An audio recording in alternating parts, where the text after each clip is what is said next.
Hello everyone. आज की इस वीडियो में हम डिस्कस करेंगे sign convention for spherical mirror.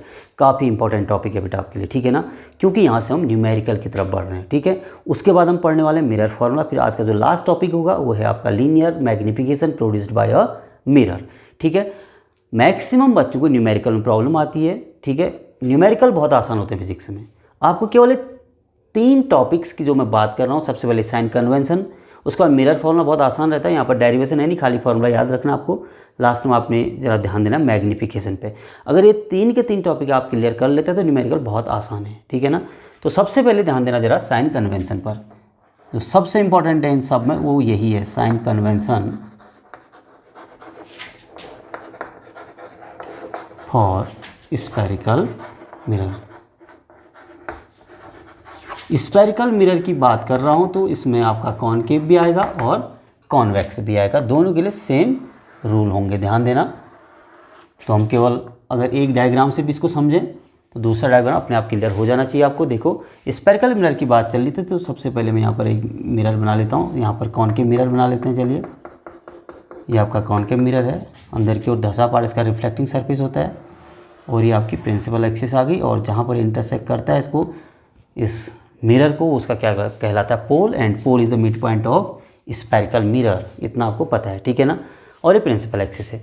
तो देखिए, जो फर्स्ट पॉइंट है, all the distances measured from the pole. जितनी भी डिस्टेंसेस हैं, भले वो फ्रंट ऑफ द मिरर हो या बिहाइंड द मिरर हो, कहाँ से मेजर होंगी? पोल से मेजर होंगी। अगर हमें यहाँ पर कोई ऑब्जेक्ट है तो हम यहीं से मेजर करेंगे, अगर यहाँ किसी ऑब्जेक्ट की इमेज बन रही है तो वो भी यहीं से मेजर होगा।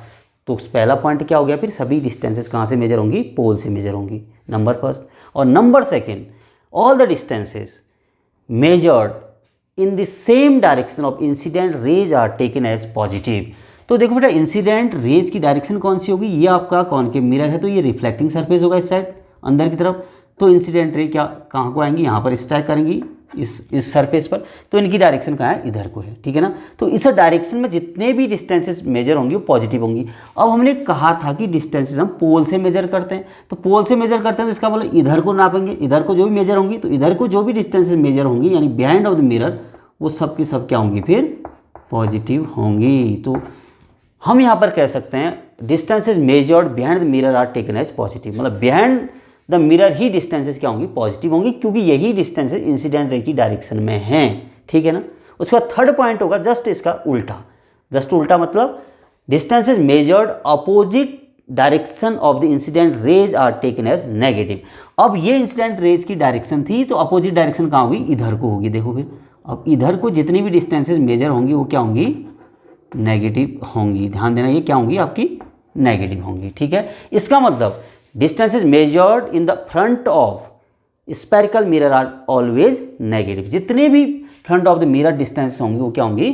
नेगेटिव होंगी फिर, ठीक है। और फोर्थ पॉइंट आएगा distances measured above the principal axis. Principal axis से ऊपर को जो भी डिस्टेंस होंगी वो क्या होंगी? पॉजिटिव होंगी भाई, जरा ध्यान देना, ऊपर को। और जो नीचे को डिस्टेंस मेजर होंगी वो क्या होंगी? आपकी नेगेटिव होंगी। ये जो बिलो द प्रिंसिपल एक्सिस हैं नेगेटिव हैं, ठीक है ना। तो आपको 5 पॉइंट समझने। पहला पॉइंट क्या कहा मैंने? सभी डिस्टेंसेस कहाँ से मेजर होंगी? पोल से। All the distances measured from the pole, ये पहला पॉइंट था। और दूसरा पॉइंट क्या था? All the distances measured in the same direction of incident rays are taken as positive, that means behind the mirror. Behind the mirror जितनी भी distance होंगी सब क्या होंगी? पॉजिटिव होंगी। और थर्ड पॉइंट मैंने कहा था distances measured in the opposite direction of incident rays are taken as negative. इसके अपोजिट डायरेक्शन में यानी front of the mirror, that is distances front of the mirror taken as negative, ठीक है ना, ये नेगेटिव होंगी। एंड फोर्थ पॉइंट था all the distances measured above the principal axis are positive, ऊपर को पॉजिटिव होंगी, and below the principal axis are negative. बस इतना ही आपका साइन कन्वेंशन। ये 5 पॉइंट्स आपको याद रखने हैं, ठीक है ना। ये काफ़ी इंपॉर्टेंट मैं फिर कह रहा हूँ, क्योंकि आपको न्यूमेरिकल्स में कोई साइन नहीं दिए होंगे, खाली आपसे कह देगा रियल इमेज इज फॉर्म्ड। उसकी भी हम बाद में बात करेंगे जब मैग्निफिकेशन पढ़ाएंगे, ठीक है ना। तब आपको साइन खुद ही वहाँ पर लगाना होगा, प्लस होगा या माइनस होगा। ऑब्जेक्ट डिस्टेंस दी होती है तो आपको पता होना चाहिए ऑब्जेक्ट कहाँ पर होता है तो उसका साइन क्या होगा। Image behind of the mirror बन रही है तो साइन क्या होगा वो आपने खुद ही लगाना है, ठीक है ना। और अच्छे से समझेंगे हम इसको आगे जाके, एक आध न्यूमेरिकल करेंगे तो आपके सब डाउट क्लियर हो जाएंगे, ठीक है ना। ये क्लियर हो जाना चाहिए, समझ गए बात। इन पॉइंट्स को आप लिख भी लेंगे और इसको समझ लेंगे इस डायग्राम की हेल्प से। सेम ऐसे ही हम किस में भी समझ सकते हैं, कॉन्वेक्स यानी डाइवर्जिंग मिरर में। सेम ऐसे ही होगा, जितनी भी इंसिडेंट रेज की डायरेक्शन हम मेजर करेंगे वो पॉजिटिव होंगी, अपोजिट डायरेक्शन नेगेटिव होगी, ठीक है ना। ऊपर को पॉजिटिव होगी प्रिंसिपल एक्सिस से और नीचे को क्या हो जाती है, नेगेटिव हो जाती है, ठीक है। तो ये आपका क्लियर हो जाना चाहिए, ठीक है। अब उसके बाद नेक्स्ट टॉपिक की ओर बढ़ेंगे, वो होगा आपका मिरर फॉर्मूला। एक एक टॉपिक को आप अच्छे से समझिए, तो न्यूमेरिकल में कोई दिक्कत आने वाली नहीं है। अगर आपको यहीं पर प्रॉब्लम है तो भाई न्यूमेरिकल में प्रॉब्लम होनी ही होनी है। देखो मिरर फॉर्मूले का डेरिवेशन यहाँ पर नहीं है, हायर क्लास में आप पढ़ेंगे, 11th-12th में जब आप जाएंगे तो वहाँ पर इसका डेरिवेशन पढ़ेंगे, ठीक है ना। तो फॉर्मूला होता क्या है, देखो mirror formula is given as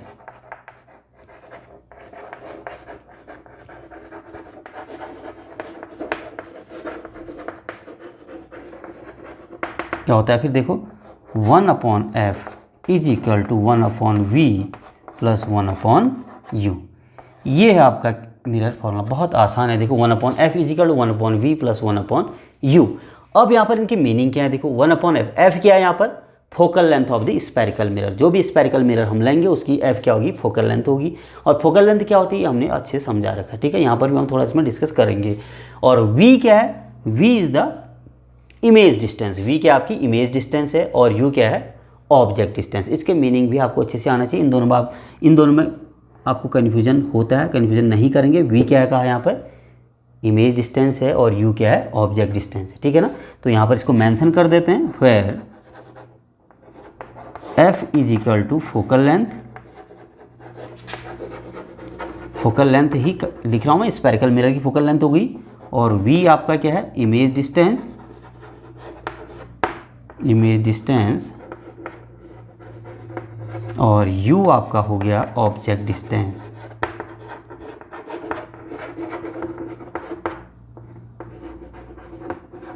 ठीक है भाई, तो अब क्या है फिर, focal length of spherical mirror, v आपका इमेज डिस्टेंस है, v इमेज डिस्टेंस है, ध्यान देंगे, u ऑब्जेक्ट डिस्टेंस है।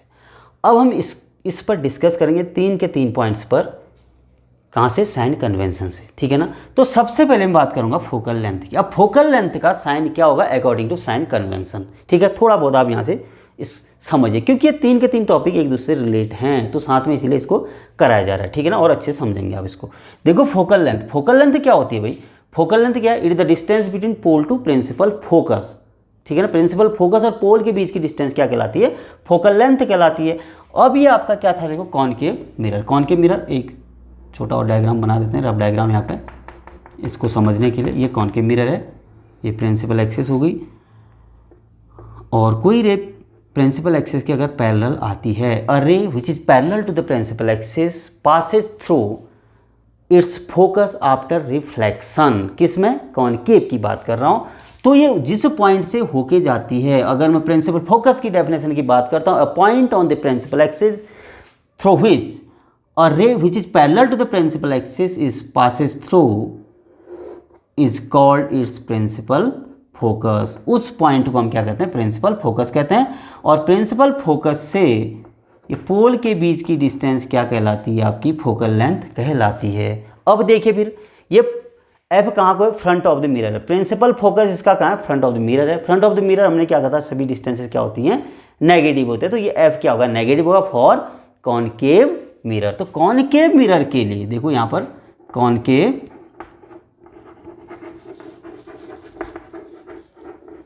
मिरर में जो फोकल लेंथ होगी वो क्या होगी, फिर नेगेटिव होगी। देखो फ्रंट ऑफ द मिरर है। अब बात करते हैं कॉन्वेक्स की। देखो कॉन्वेक्स मिरर ये है आपका, ठीक है बेटा, आपको न्यूमेरिकल में ऐसे ही दिया होता है, the focal length of a convex mirror is 15 centimetre दे देगा, या the focal length of concave mirror is 15 centimetre या 20 सेंटीमीटर, कुछ भी दे दे, तो आपको साइन खुद लगाना। आप कॉनकेव मिरर है तो आप सोचेंगे कॉनकेव मिरर की फोकल लेंथ नेगेटिव होती है पॉजिटिव, तो वहाँ पर साइन लगाएंगे। कॉन्वेक्स की दी होगी तब भी आपको साइन लगाना है, ठीक है ना। तो यहाँ पर देखेंगे आप, यहाँ पर भी सेम वही डेफिनेशन रहती है। अगर कोई रे प्रिंसिपल एक्सिस के पैरेलल आ रही है तो ये डाइवर्जिंग मिरर है, ध्यान देना, कन्वर्ट तो इसमें रे होनी है नहीं, तो ये डाइवर्ज हो जाती है रेज आफ्टर रिफ्लेक्शन। अब हम इस रिफ्लेक्टेड रे को अगर बैकवर्ड प्रोड्यूस करते हैं, ये प्रिंसिपल एक्सिस को जिस पॉइंट पर काटती है या इंटरसेक्ट करती है वो पॉइंट क्या होता है, प्रिंसिपल फोकस होता है। और इस पोल से फोकस के बीच, प्रिंसिपल फोकस के बीच की दूरी ही फोकल लेंथ यहाँ पर भी कहलाती है, सेम डेफिनेशन है।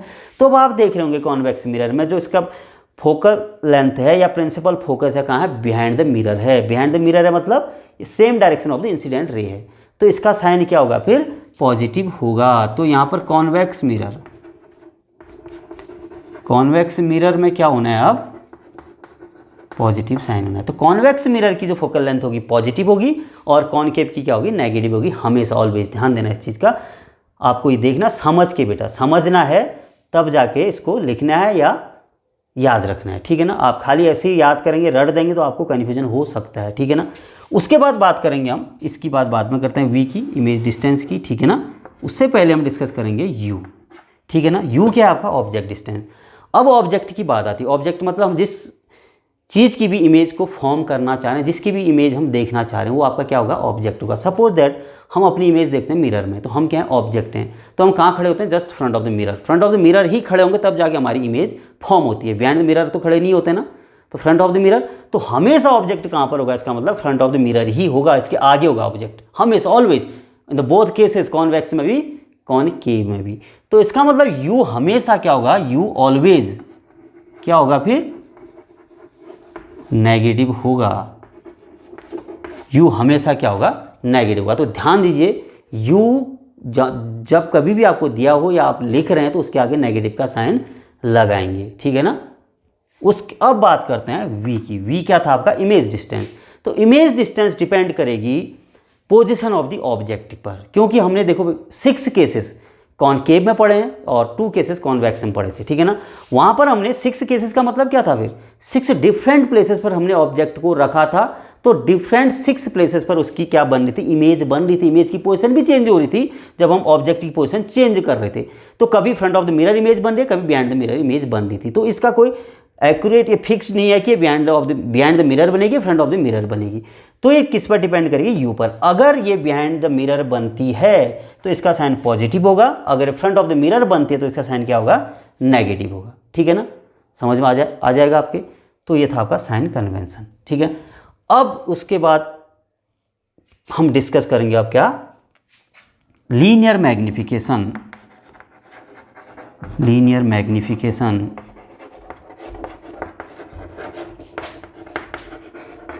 Produced by a mirror. देखो भाई, हम कह रहे हैं linear magnification produced by a mirror. हमने यहाँ पर स्पेरिकल मिरर वर्ड यूज़ नहीं किया। स्पेरिकल मिरर भी आ गया इंक्लूडिंग प्लेन मिरर, ठीक है ना। वहाँ पर भी ये चीज़ फॉलो होंगी जो चीज़ हम यहाँ पर कह रहे हैं, ठीक है ना। तो लीनियर मैग्निफिकेशन क्या होता है, जरा इसको समझिए। लीनियर मैग्निफिकेशन रेशियो होता है बेटा हाइट ऑफ द इमेज और हाइट ऑफ द ऑब्जेक्ट का, ठीक है ना। तो हम इसकी डेफिनेशन क्या दे सकते हैं, linear magnification is the ratio of height of the image to the height of the object, that is m is equal to, इसको हम स्मॉल m से शो करते हैं, तो m इज इक्वल टू क्या हो जाएगा, h डैश अपॉन h। अभी h डैश है क्या, फिर h डैश हमने यहाँ पर क्या ले लिया, हाइट ऑफ द इमेज। तो किसी किसी बुक में आपको hi दिया होगा हाइट ऑफ द इमेज को, और हाइट ऑफ द ऑब्जेक्ट को ho दिया होता है। तो यहाँ पर मैं सिंपली यूज कर रहा हूँ h dash is height of the image and h is the height of the object. तो मैग्निफिकेशन की डेफिनेशन क्या होगी फिर, देखो, it is the ratio of height of the image to the height of the object. यही क्या कहलाता है आपका मैग्निफिकेशन, किसका, मिरर का, ध्यान देना। और it is also defined as, ये तो in the terms of height of the image और हाइट ऑफ द ऑब्जेक्ट है, और इन द टर्म्स ऑफ क्या, इमेज डिस्टेंस और ऑब्जेक्ट डिस्टेंस में भी इसकी डेफिनेशन को दे सकते हैं। उसमें क्या होता है, देखो, linear magnification is the ratio of image distance to the object distance with negative sign. ध्यान देना, तो m इज इक्वल टू क्या हो जाएगा फिर, ये देखो, ये है आपकी image distance upon object distance with negative sign, ये हो गया। देखो, तो linear magnification is also defined as the ratio of image distance to the object distance with negative sign, ठीक है। ये किसके टर्म में आया, डिस्टेंस के टर्म में, इमेज और ऑब्जेक्ट के। अब हम इन दोनों को कंबाइन करते हैं तो क्या हो जाएगा, और m इज इक्वल टू क्या हो जाएगा फिर, h dash upon h is equal to minus v upon u। देखिए भाई, अब आपको कभी न्यूमेरिकल में h डैश h और u दिया है तो हमें इमेज डिस्टेंस निकालनी होती है, तो हम ये वाला रिलेशन यूज करेंगे। अगर कभी हमें मैग्नीफिकेशन और हाइट ऑफ द ऑब्जेक्ट दिया तो इसको यूज कर लेंगे, ठीक है ना। आपको कुछ भी दिया हो, अगर ये 4 चीज़ों में से 3 चीज़ दी है तो एक तो हम आराम से निकाल सकते हैं। तो ये रिलेशन आपको याद रखनी है, ठीक है। अब जो सबसे इंपॉर्टेंट चीज़ आ रही है रिलेटेड टू मैग्नीफिकेशन, आप उसको ध्यान से देखेंगे। अब देखो भाई m रेशियो था, अब ये m की वैल्यू पॉजिटिव भी आ सकते हैं, नेगेटिव भी आ सकते हैं, उसमें हम बाद में बात करेंगे। और ये ratio if number first m is greater than 1, अगर ये रेशियो यानी मैग्नीफिकेशन की वैल्यू 1 से बड़ी आती है, 1 से बड़ी आती है, तो उस केस में जो h डैश होगा वो भी बड़ा होगा किससे, h से। That means height of the image is greater than the height of the object होगा। और number second, if m is less than 1, तो इस केस में जो h डैश होगा ये भी छोटा होगा h से, यानी height of the image is less than height of the object. किस केस में, if magnification is less than 1। और जो लास्ट केस है, third case, if m is equal to 1, जब मैग्नीफिकेशन 1 के बराबर होगा तो उस केस में h डैश भी किसके इक्वल होगा, h के इक्वल होगा, यानी height of the image is equal to height of the object. ये चीज़ें आपको अच्छे से देखनी है, इन चीज़ों को अच्छे से देखेंगे।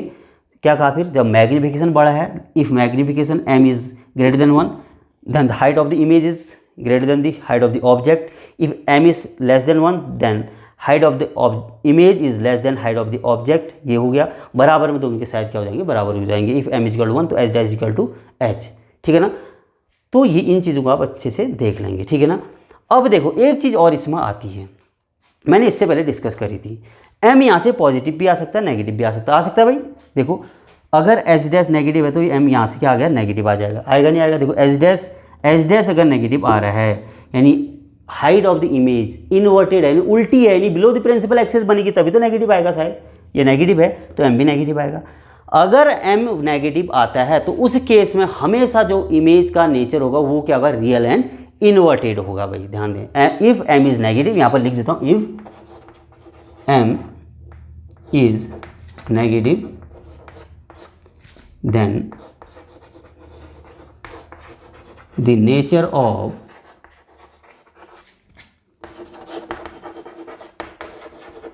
image is real and inverted। Real and inverted, real मतलब वास्तविक, इन्वर्टेड मतलब उल्टी। उस केस में इमेज वास्तविक होगी और उल्टी होगी, रियल होगी और इन्वर्टेड। रियल मतलब वास्तविक इमेज, इन्वर्टेड मतलब उल्टी, यानी बिलो द प्रिंसिपल एक्सिस होगी, ठीक है ना। कब, जब m नेगेटिव होगा। अब इसी का उल्टा, उसको मैं लिख नहीं रहा हूँ, इफ m इज पॉजिटिव, अगर m पॉजिटिव है तो उस केस में the nature of image is क्या होगा, वर्चुअल एंड इरेक्ट। वर्चुअल मतलब आभासी होता है, इरेक्ट मतलब खड़ा सीधा। तो उस केस में इमेज सीधी बनेगी यानी खड़ी बनेगी ऑन द प्रिंसिपल एक्सिस, और वो क्या होगी, वर्चुअल होगी, ठीक है ना। उसको भी आप मेंशन कर सकते हैं, ठीक। तो आशा करते हैं इतना कॉन्सेप्ट आपको समझ में आया होगा। तो इसके बाद हम नेक्स्ट वीडियो में मिलेंगे न्यूमेरिकल के साथ।